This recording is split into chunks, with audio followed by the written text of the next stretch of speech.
ججز نے بھی خط لکھ دیے ہیں کہ وہ انڈر پریشر ہیں، ان پہ اثر رسوخ استعمال کیا جا رہا ہے۔ یہ میرے خیال میں ہمیں اپنے ججز کو کے ساتھ کھڑے ہونا چاہیے جنہوں نے یہ بڑا دلیری کا فیصلہ کیا، اور ہم امید رکھتے ہیں کہ سارے جب سب انکار کر دیں گے اور یہ فیصلہ کریں گے کہ ہم نے پاکستانیوں کو، اپنے لوگوں کو انصاف دینا ہے اور اسی پہ قائم رہنا ہے، تو میرے خیال میں پاکستان صحیح سمت پہ چل پڑے گا۔ اور جو عمران خان تحریک انصاف کی بات کرتے ہیں، وہ یہی کہتے ہیں، ہمیشہ سے کہہ رہے ہیں، اور آپ کو سب کو پتہ ہے کہ وہ یہ کہتے ہیں کہ جب تک انصاف دینے والی عدلیہ ہماری مضبوط نہیں ہوگی تو لوگ پاکستان میں خوف میں رہیں گے۔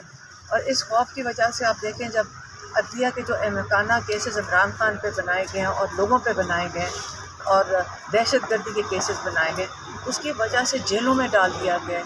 ان کو انصاف کسی کو دینے کے لیے کوئی ہے ہی نہیں جج جس کے پاس ہم جا کے ہم کہیں کہ جی ہمیں انصاف دیں، ہمیں ان جیلوں سے نکالیں جہاں پہ ٹرائلز ہی نہیں چل رہے۔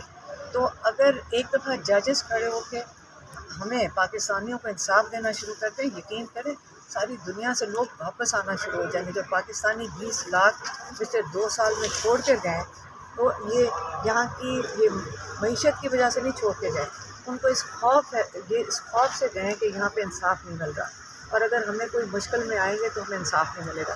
تو یہ تو اتنی خوش آئند چیز ہے کہ آپ سوچ نہیں سکتے رات سے ہم سب کتنے خوش ہیں۔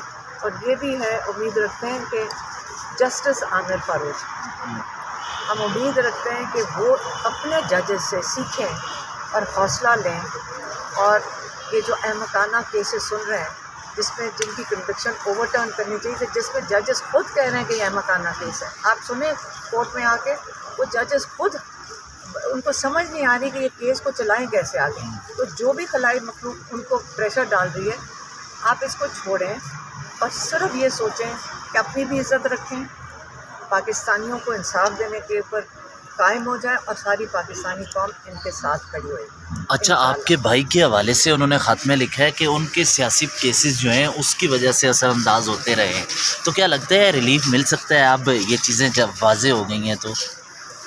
دیکھیے، یہ اللہ کا کرنا ہے۔ جب اتنا پریشر ہے، پورا قوم اتنی پریشر میں رہی ہے، یہ کوئی اللہ نے پاکستان کے اوپر میرے خیال میں ہم سب پاکستانیوں کی دعاؤں کی وجہ سے، لوگوں نے اتنی دعائیں اور توبہ کی ہے کہ ہم سب سے غلطیاں ہوئی، ہم اللہ تعالیٰ ہمیں معاف کرے۔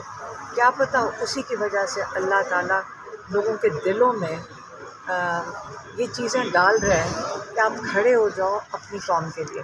تو اگر ججز بھی کھڑے ہو گئے اور سیاستدان بھی کھڑے ہو گئے تو پاکستان کا تو مستقبل بہت روشن ہے۔ اچھا، میں یہی کہہ سکتی ہوں۔ علیمہ خان صاحبہ، ان 6 ججز کے خط لکھنے سے کیا جو سائفر کیس ہے اس پر کوئی اثر پڑے گا؟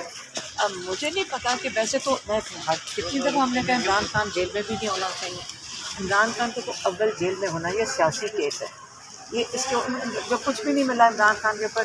یہ سائفر والا کیس بس میں تو کہتی ہوں چلنا چاہیے، سائفر کیس کو چلنا چاہیے، سائفر کیس کو کھلنا چاہیے۔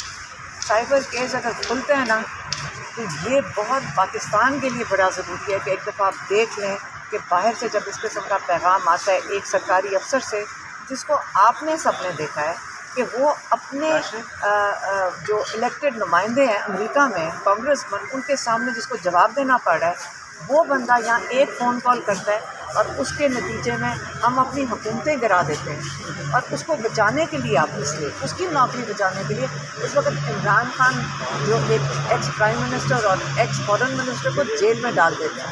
تو یہ کیس تو میں تو کہتی ہوں اس کو ختم ہونے کی بجائے میرا تو دل ہوگا اس کو کھلنا چاہیے۔ یہ سائفر کا کاغذ کھولیں۔ جو ججز نے بھی اس دن پوچھا یہ کیا چیز ہے جس کے اوپر کیس چل رہا ہے، کیونکہ نہ پروسیکیوشن نے وہ سائفر کا کاغذ دیکھا ہے، نہ ڈیفینس نے دیکھا ہے، نہ ججز نے دیکھا ہے۔ تو یہ تو اتنا تو کیس وہ پوچھ رہے ہیں ججز کیسے بنے۔ تو یہ میرا خیال ہے سائفر کا کاغذ آج کھل جانا چاہیے۔ کیا عمران خان کے نالج میں یہ بات لائی گئی ہے ان 6 ججز کے خط لکھنے کے حوالے سے؟ نہیں، ہمیں نہیں، یہ نہیں پتا کیونکہ وہ تو جیل میں کل رات